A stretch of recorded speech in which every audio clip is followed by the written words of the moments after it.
is Democracy Now!, democracynow.org, The War and Peace Report. I'm Amy Goodman. And I'm Nermeen Sheikh. Welcome to our listeners and viewers across the country and around the world. The death toll in Gaza has topped 31,300.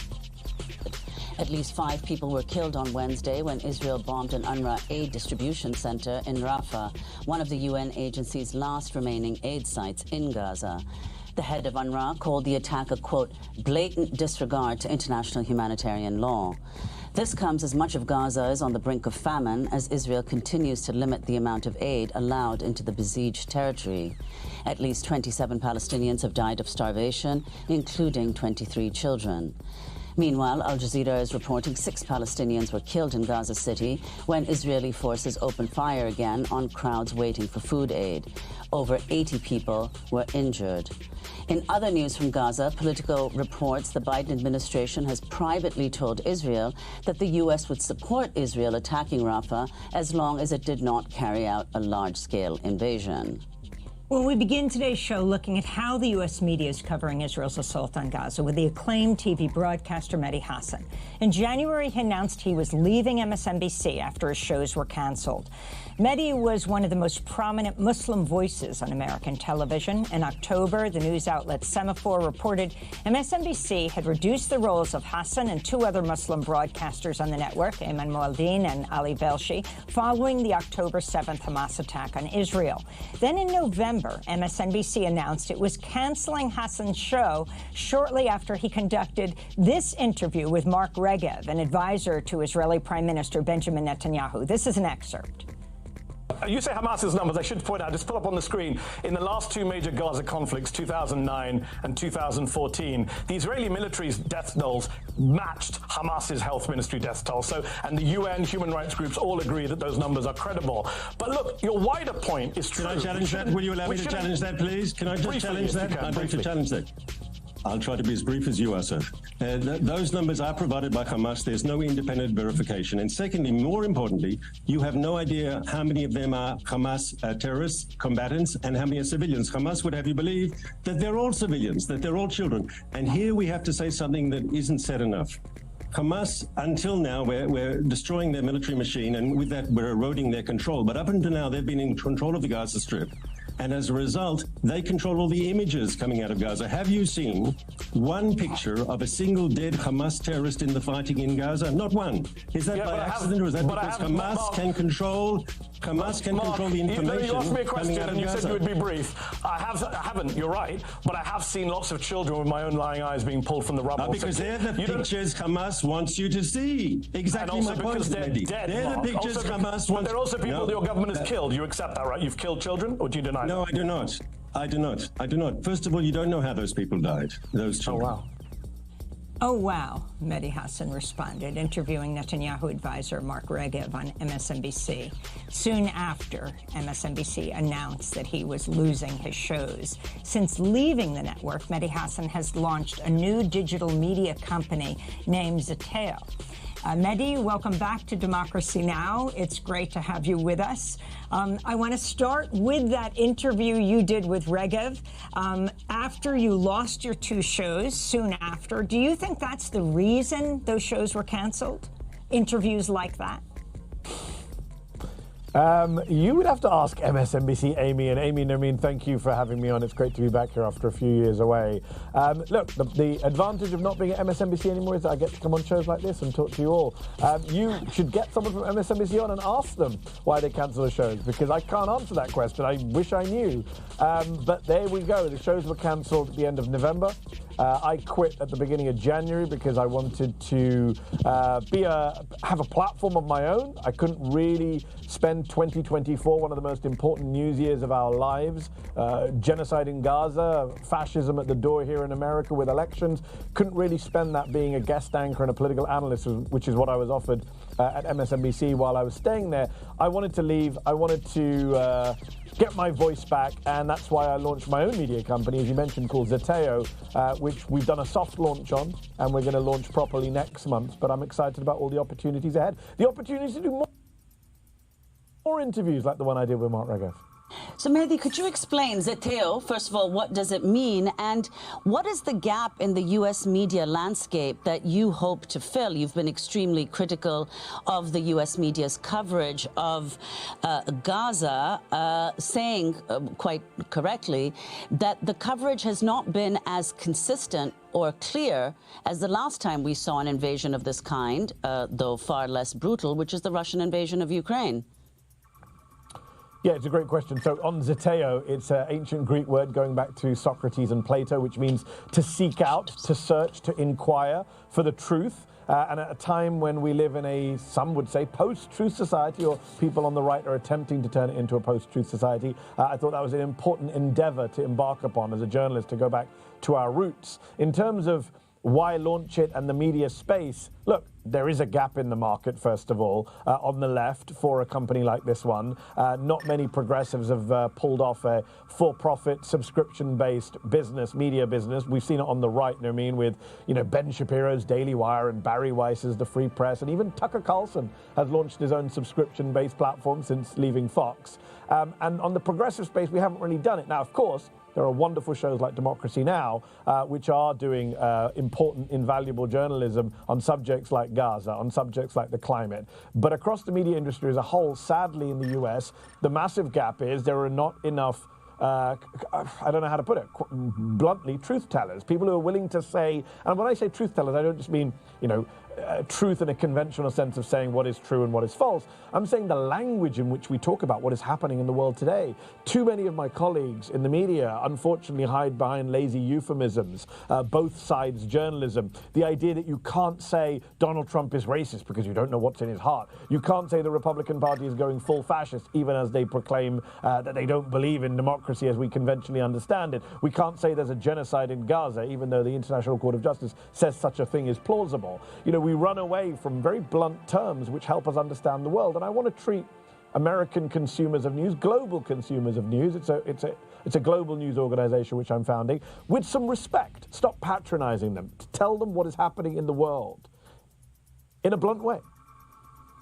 So, Mehdi, talk about this. I mean, in your criticism of the U.S. media's coverage, in particular of Israel's assault on Gaza, I mean, of course, you have condemned what happened, the Hamas attack in Israel on October 7th.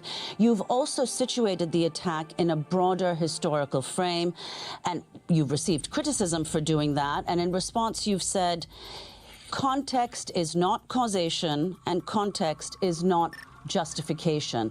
So could you explain why you think context, history is so important, and the way in which this question is kind of elided in U.S. media coverage, not just of the Gaza crisis, but especially so now? So I did an interview with Piers Morgan this week, and if you watch Piers Morgan's shows, he always asks his pro-Palestinian guests or anyone criticizing Israel, you know, condemn what happened on October 7th. It's all about October the 7th, and what happened on October 7th was barbarism. It was a tragedy. It was a terror attack. Civilians were killed. War crimes were carried out. Hostages were taken. And we should condemn it. Of course we should, as human beings, if nothing else. But the world did not begin on October the 7th. The idea that the entire Middle East conflicts, Israel-Palestine, the occupation, apartheid, can be reduced to October 7th is madness. And it's not just me saying that. You talk to, you know, leading Israeli peace campaigners, even some leading Israeli generals, people like Shlomo Brom, who talk about having to understand the root causes of a people under occupation fighting for freedom. And it's absurd to me that in our media industry, people should try and run away from context. My former colleagues, Ali Velshi and Ayman Mohyeldin, who Amy mentioned in the introduction, they were on air on October the 7th as news was coming in of the attacks. And they provided context because they're two anchors who really understand that part of the world. Ayman Mohyeldin is perhaps the only US anchor who's ever lived in Gaza. And they came under attack online from certain pro-Israel people for providing context. This idea that we should be embarrassed or ashamed or apologetic as journalists for providing context on one of the biggest stories in the world is madness. You cannot understand what is happening in the world unless you and I, unless journalists, broadcasters are explaining to our viewers and our listeners and our readers why things are happening, where forces are coming from, why people are behaving the way they do. I know America is a country of amnesiacs, but we cannot keep acting as if the world just began yesterday. ask you about a piece in The Intercept. You also used to report for The Intercept. The headline, "An internal meeting, Christiane Amanpour confronts CNN brass about double standards on Israel coverage." It's a really interesting piece. They were confronting the executives, and one issue that came up, says The Intercept repeatedly, is CNN's longtime process for routing almost all coverage relating to Israel and Palestine through the network's Jerusalem bureau. As The Intercept reported in January, the protocol, which has existed for years but was expanded and rebranded as Second Eyes last summer, slows down reporting on Gaza and filters news about the war through journalists in Jerusalem who operate under the shadow of Israel's military censor. And then it quotes Christiane Amanpour, identified in a recording of that meeting. She said, "You've heard from me. You've heard from my, real distress with Second Eyes, changing copy, double standards, and all the rest," Amanpour said. The significance of this and what we see, Mehdi, it was, I'm not talking Fox right now. On MSNBC, yes, and on CNN, you rarely see Palestinians interviewed in extended discussions.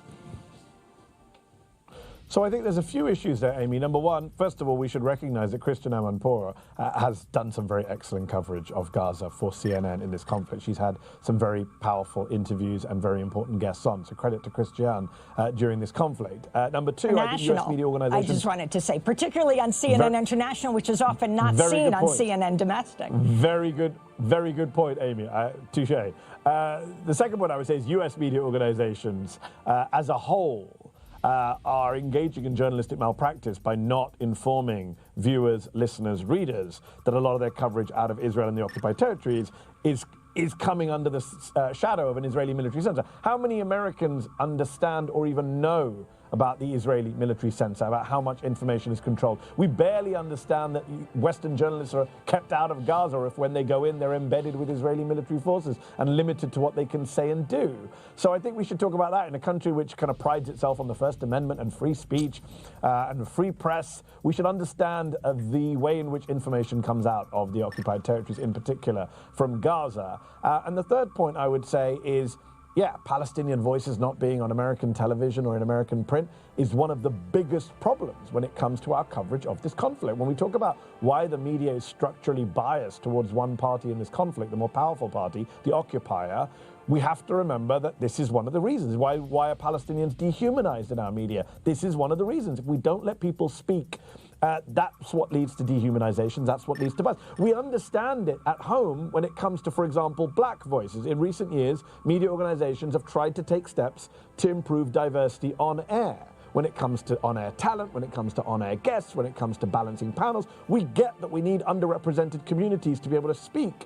But when it comes to foreign conflicts, we still don't seem to have made that calculation. There was a study done a few years ago of op-eds in the New York Times and the Washington Post on the subject of Israel-Palestine from 1970 to, I think it was 2000 and something. And it was like 2% of all op-eds in the Times and 1% in the Post were written by Palestinians, which is a shocking statistic. We deny these people a voice, and then we wonder why people don't sympathize with their plight or aren't marching in the streets. Well, they are marching in the streets, but in bigger numbers. Why America is okay and kind of, blind to the fact that we are complicit in the genocide of these people, because we don't hear from these people. Well, Mehdi, explain why that's especially relevant in this instance, because journalists have not been permitted access to Gaza, so there's no reporting going on the ground that's being shown here. Dozens and dozens of journalists have signed a letter asking Israel and Egypt to allow journalists access into Gaza. So if you could talk about that, why it's especially important to hear from Palestinian voices here.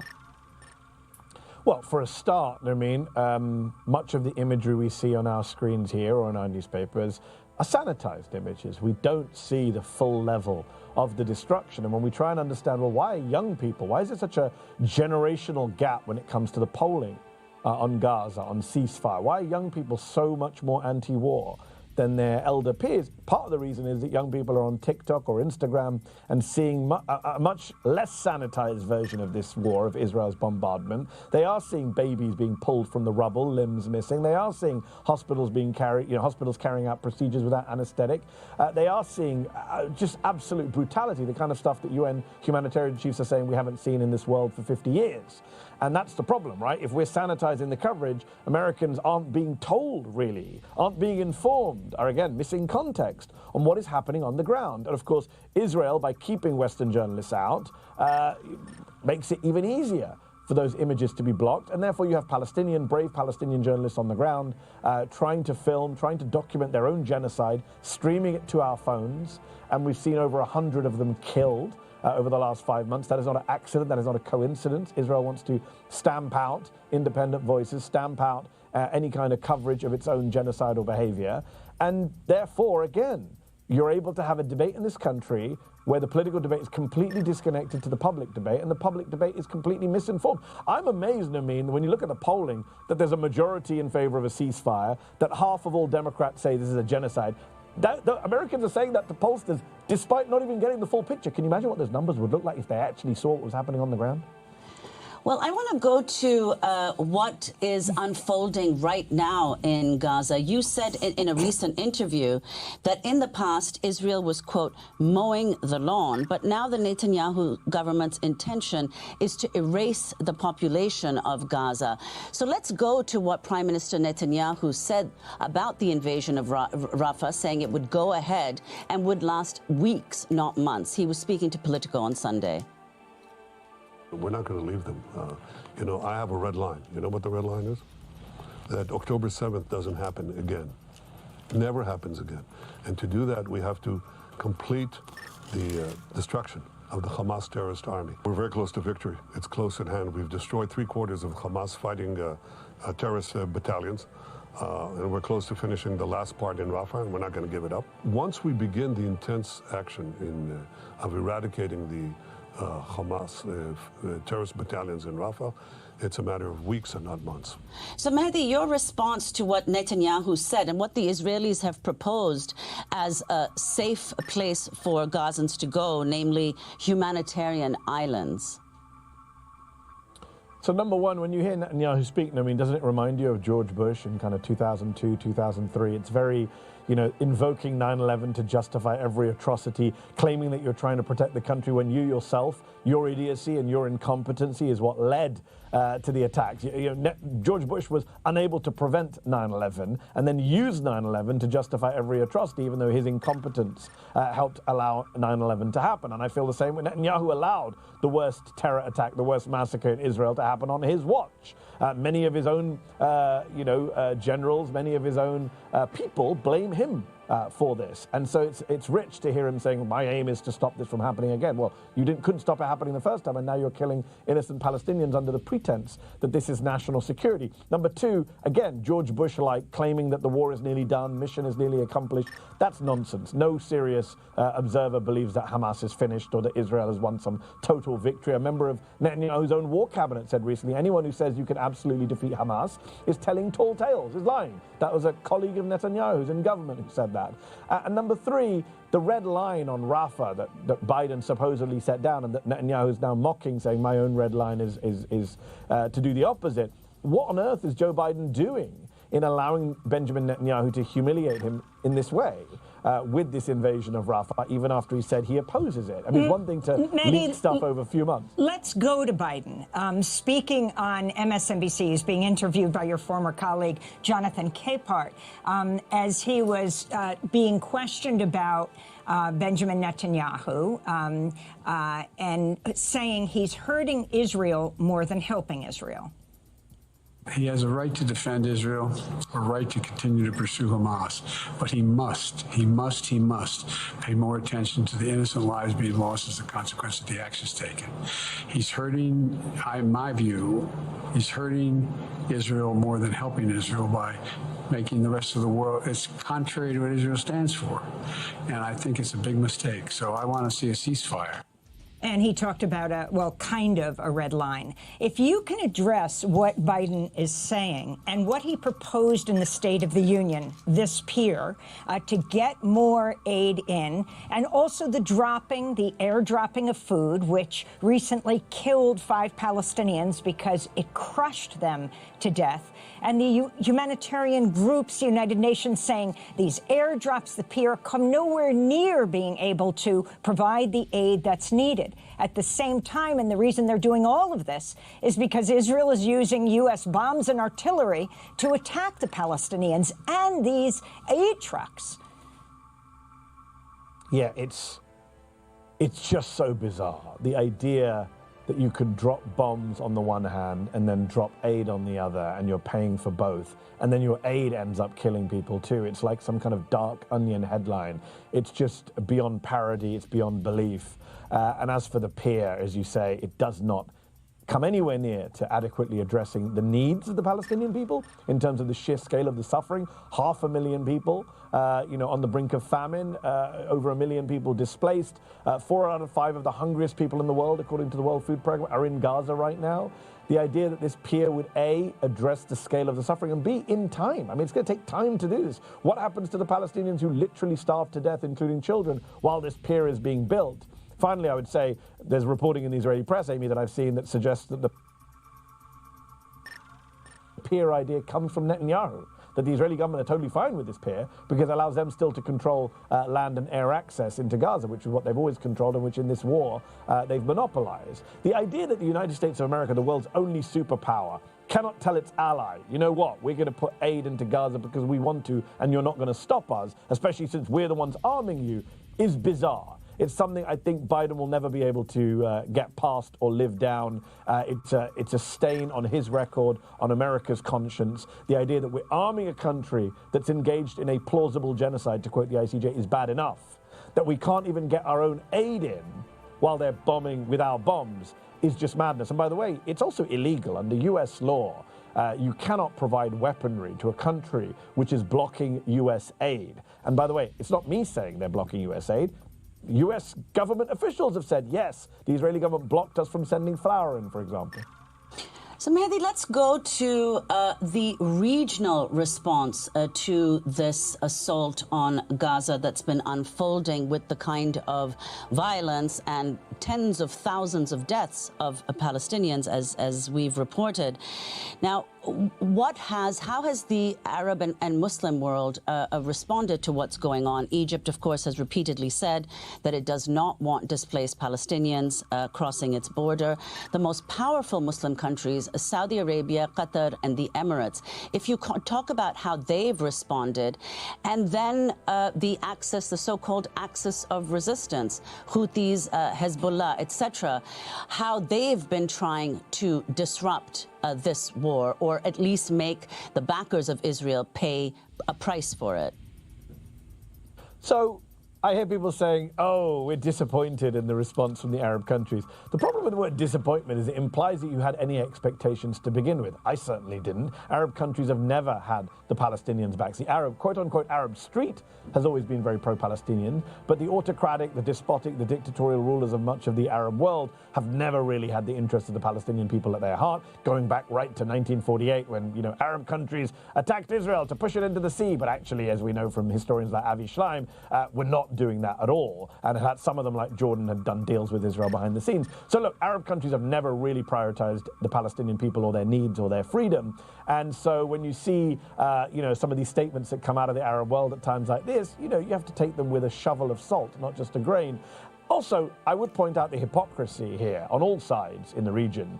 You have countries like Saudi Arabia and the UAE, which were involved in a brutal assault on Yemen for many years, carried out very similar acts to Israel in Gaza in terms of blockades, starvation, malnourishment of the Yemeni children, in terms of bombing of refugee camps and hospitals and kids and school buses. That all happened in Yemen. Arab countries did that. Let's just be clear about that. Things that they criticize Israel for doing now. And of course, Iran, which sets itself up as the champion of the Palestinian people, when Bashar al-Assad was killing many of his own people, including Palestinian refugees in places like the Al Yarmouk refugee camp, Iran and Russia, by the way, were both perfectly happy to help arm and support Assad as he did that. So, spare me some of the, grandiose statements from Middle East countries, from Arab nations to Iran on all of it. But there's a lot of hypocrisy to go around. Very few countries in the world, especially in that region, actually have Palestinian interests at heart. If they did, we would have a very different geopolitical scene. There is reporting, that a lot of these governments, like Saudi Arabia, privately are telling Israel, finish the job, get rid of. We don't like Hamas either, get rid of them. And that Saudis actually want to do a deal with Israel once this war is over, just as they were on course to do, apparently, according to the Biden administration. We know that other Arab countries already signed the quote-unquote Abraham Accords with Israel on Trump's watch. I wanted to ask you about the number of dead Palestinian journalists and also the new UN investigation that's just accused Israel of breaking international law over the killing of the Reuters video journalist Hassan Abdallah in southern Lebanon on October 13th. An Israeli tank opened fire on him and a group of other journalists. He just set up a live stream on the border in southern Lebanon so that all his colleagues at Reuters and others saw him blown up. The report stating, quote, the firing at civilians in this instance clearly identifiable journalists constitutes a violation of international law. And it's not just some in southern Lebanon. Well over 100 Palestinian journalists in Gaza have died. We've never seen anything like the concentration of numbers of journalists killed in any other conflict or conflicts combined recently. Can you talk about the lack of outrage of other major news organizations and what Israel is doing here? Do you think they're being directly targeted, one after another, wearing those well-known press flak jackets?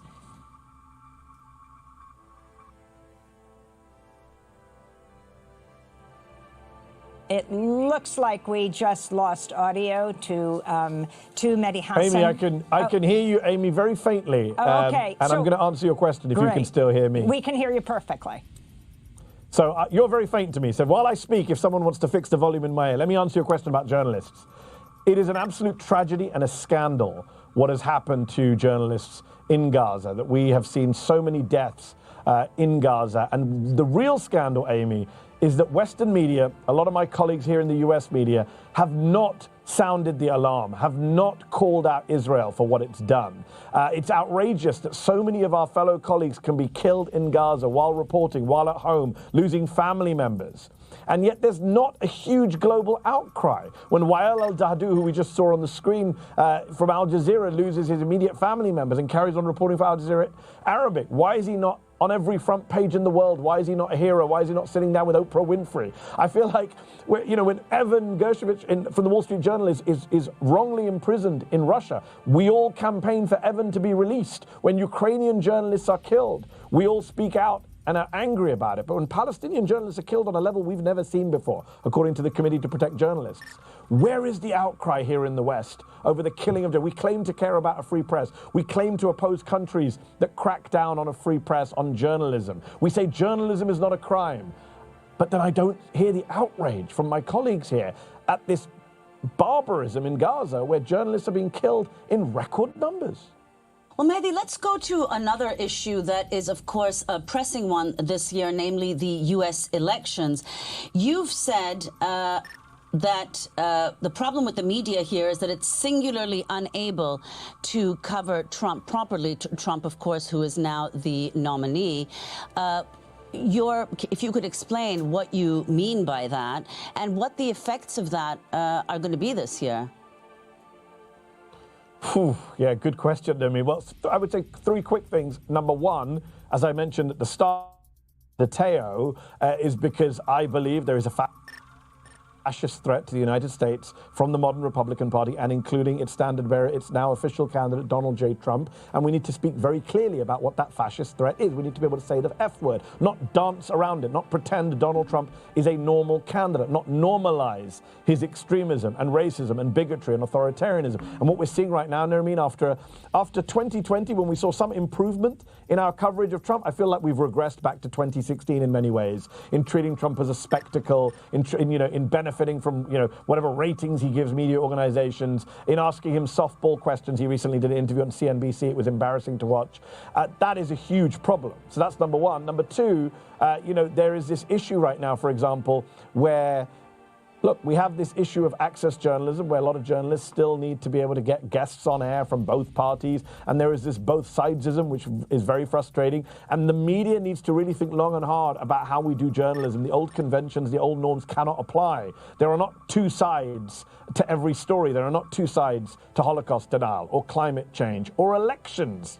There's not two sides to whether Joe Biden won the last election or not. So we need to be clear-eyed about what's in front of us. And again, have some respect for our viewers and our readers and tell them what is going on. That one of our two major parties has been fully radicalized, is now in bed with white supremacists and is spreading some of the worst QAnon conspiracy theories out there. Let's be plain about that. And number three, in terms of the dangers, I mean, we have skin in the game. This idea that the media should be impartial. No, we should have a bias towards truth. We should have a bias towards free press, because the media's survival is at stake here. If Donald Trump wins the election, what do you think is going to happen to a free press? He's not hiding it. He's talked openly about wanting to come after NBC and MSNBC for treason. His allies like Kash Patel have talked about going after the media criminally and civilly. One of his allies, Mike Davis, says if Trump makes him AG, he's going to put me in Guantanamo Bay. This is the kind of open authoritarian rhetoric that we're hearing from the Republican side. And the media cannot pretend that this is normal or not a threat to our very freedoms. I wanted to finally ask you about what we're taking up in our next segment, the bill to ban TikTok. The measure is going to now be taken up by the Senate. But I wanted to ask you about a particular aspect of it. Palestinian rights activists say Israel's war on Gaza has galvanized anti-TikTok sentiment in conservatives and centrist lawmakers. In a leaked post-October 7th audio recording, Jonathan Greenblatt, head of the Anti-Defamation League, can be heard saying, quote, "We have a TikTok problem," referencing declining public support for Israel among younger people.